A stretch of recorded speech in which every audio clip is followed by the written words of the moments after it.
When you test a ductile metal in tension, as shown here, I have a sample, which I'm going to go ahead and apply a tensile load to. And if I were to then look at the stress-strain diagram for this, I plot stress against strain. I mentioned before, we get the linear elastic region. We follow that by yield, a rise to ultimate, and failure. The slope is the elastic modulus. And up here somewhere, we have to define the yield strength of the material. But that yield strength in uniaxial tension, as shown here, with the loads aligned along the axis of the sample. When you reach yield, you would find yield bands in a ductile metal. So if it's a ductile metal, yield occurs along shear planes. So yield occurs along planes of maximum shear. Now granted, this is for a polycrystalline material, not a single crystal, because there are preferred slip planes in materials that will determine where the dislocations will actually move. But in a polycrystalline material where the dimensions of the sample are such that you are sampling lots of grains across the sample width, then you would get something that generally gets slip bands that occur at about 45 degrees with respect to the loading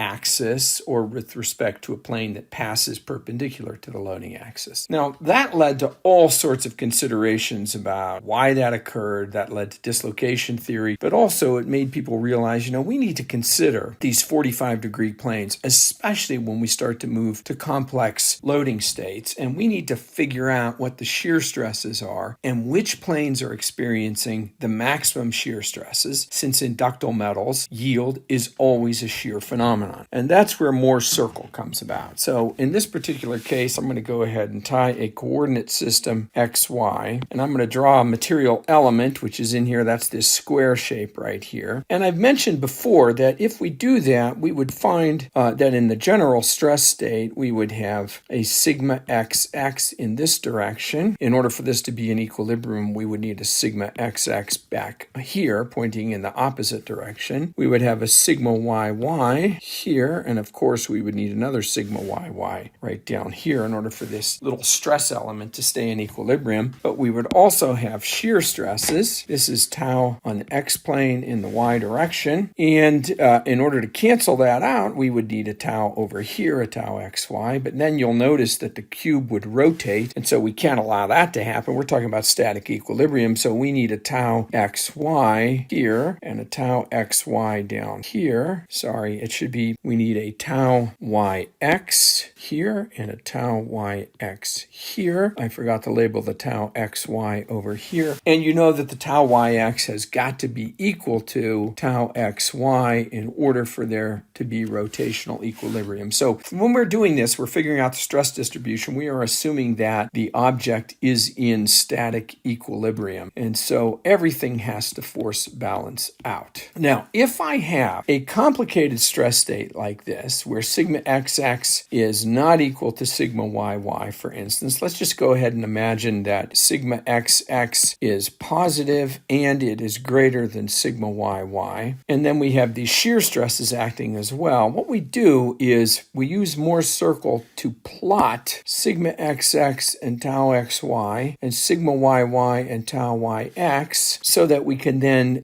do some geometric rotation and determine where the maximum shear stress happens to be. So in this particular case, what I would do is to generate the Mohr circle, I would have a normal stress axis here, and then I would have a shear stress axis here. I would locate my sigma YY. I would locate my sigma XX. I said they were both positive. They don't have to be. And then I would have to figure out, wait a second, on each of these faces, I have a pair. I have a sigma XX and a tau XY. And then I noticed something. I noticed that the tau XY associated with the sigma XX is trying to rotate the cube counterclockwise. And so I take that sigma XX and I come down by a tau XY, trying to rotate it counterclockwise, so I go down. And this gives me my sigma XX tau XY pair. Likewise, for sigma YY, if I go and look at the stress cube, you'll notice that the tau YX is trying to rotate clockwise. So clockwise, I go up by this amount tau yx, which is equal to tau xy, by the way. And there is my sigma yy tau xy pair. I connect those 2 points with a straight line, if like so. And then the center point of that is right here. And it's pretty easy to figure out what the center point of that happens to be. The center point of that line is the average of sigma xx and sigma yy. The radius is a bit more complicated. We're going to draw a circle, what we call Mohr's circle, and it is going to represent the stresses at any angular orientation of this particular stress cube. And the radius of the Mohr circle, so r of the Mohr circle, is going to be equal to the square root, this distance right here. Well, this total distance is sigma xx minus sigma yy. So I have to take 1/2 sigma xx minus sigma yy, all of that stuff squared. I have to add to that tau xy squared, take the square root, and that is the radius of my Mohr's circle. So that's relatively straightforward and easy to find. The center point is easy to find. The radius is easy to find. And then what we can do then is for any angular orientation relative to our initial stress state, have an angle in here. Interestingly enough, you rotate 2 theta on the Mohr circle, and that gives you an angular rotation of theta back on the stress space. So now if you look carefully at this Mohr circle, which I am showing right here, you will notice that the maximum shear stress is going to occur along this vertical line here, and the maximum shear stress would be at this point and at this point. So we can get there by rotating clockwise. I'm going to call this 2 theta, and if you rotate clockwise 2 theta, over here on the material element, you rotate just by an amount theta. So if I were to do that, if I were to do some rotation, I would change the stress state on that material element, and it will become consistent with what is predicted on the Mohr circle. In this case, we would have a sigma xx tau xy, I'll call those things prime, and a sigma yy prime tau xy prime, where the tau xy is now greater than it was originally in our plot, and the sigma xx prime is smaller, sigma yy prime is greater, but sigma xx prime and sigma yy prime are now equal to each other. And so as we rotate in the xy plane, we then get a new stress state. All right, so now I'm just going to go ahead and rotate this little element a little bit. Now, I said to you, I'm rotating it clockwise in Mohr's circle, and in Mohr's circle, I go by 2 theta, while in the material space, I'm rotating just by theta, and that gives me a new sigma xx, and it gives me a new tau xy prime. I have, in order for equilibrium, I have to have the sigma xx prime here. I have the sigma yy prime, sigma yy prime, and I have these taus here as well. So I now have identified a new material orientation that gives me a larger shear stress, so that tau xy prime is greater than the initial tau xy that was associated with the original orientation. And that's kind of important because it helps you understand for a given loading state what the maximum shear stress actually happens to be. So now let's go ahead and just imagine a much more complicated stress state. Let me just make something sort of simple here.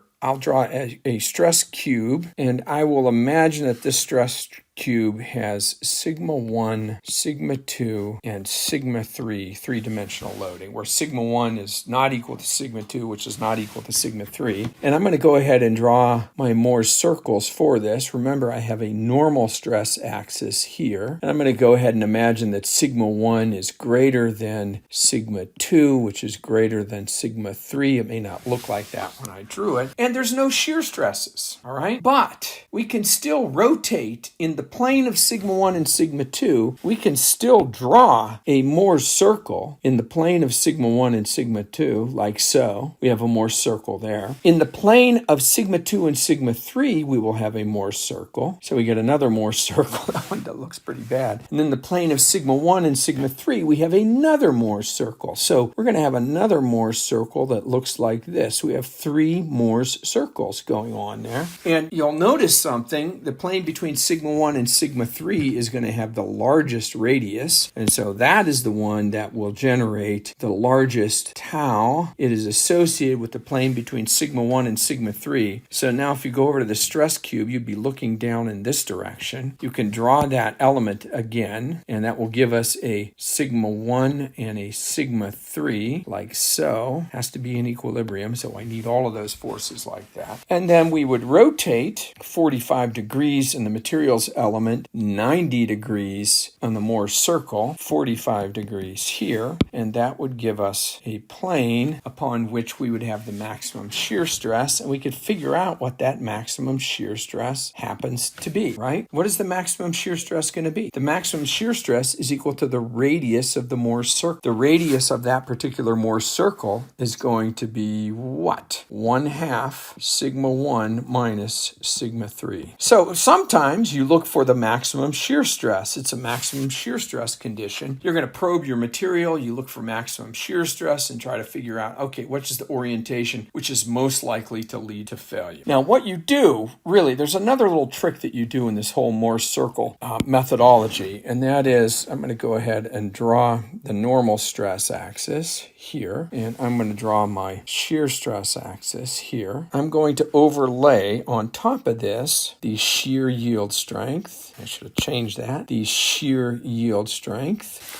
And I'm going to have associated with that the uniaxial yield strength, SY. And so what you do, if we have a uniaxial test, if you go back to that little simple uniaxial test specimen and you're pulling it in tension, what happens is we start the test out with a load equal to 0. So this is my load, F. And my stress is just going to be F over A, where A is the area of this reduced section in there. So that's where I'm going to get yield in that reduced section. As I start to increase the magnitude of the load, I start to move in this direction. And so what's happening as I move in that direction is I am generating a Mohr circle. And as I increase the load, the diameter of that Mohr circle is growing. And eventually, I hit the uniaxial yield strength. Well, when I hit the uniaxial yield strength, I should also be hitting the shear yield strength, because we know that ductile materials fail in shear. So I actually drew this in the wrong location. I need to put a line right here to represent my shear yield strength. And from the Mohr circle representation, the shear yield strength is just 1/2 the uniaxial yield strength. It's a little bit more complicated when you go to distortion energy, but in the maximum shear stress criterion, there's a simple relationship between the shear yield strength and the uniaxial yield strength. Now let's take a look at another rather important and interesting finding on Mohr circle. So I'm going to go ahead and draw the shear axis again, and I'm going to draw the normal stress axis again, and I'm going to go ahead and draw a little materials element, and I'm going to expose it to a hydrostatic stress state so that all of the stresses are the same. I'll just go ahead and call them sigma H. It can be either compression or tension. Interestingly enough, when you do that, when sigma 1, sigma 2, and sigma 3 are all the same, all you get is a point, and the point is moving out, and you never generate a yield strength. Instead, you can pass right through the uniaxial yield strength axis, and you move right on out to a fracture strength. Why? Because you aren't generating any shear. And so hydrostatic stresses suppress yield. But let's look at another condition. Let's go ahead and look at a few more things and evaluate how Mohr's circle helps us understand stuff. Let us imagine, again, this normal stress, shear stress axis. And let's go ahead and draw a little material element where I'm going to have sigma 1 in tension and sigma 2 in compression. So I'm going to put a sigma 1 here and a sigma 2 there. You see what that does is that generates a really large Mohr circle, and that large Mohr circle can readily intercept the shear yield line without these stresses getting too large. And so having a combination of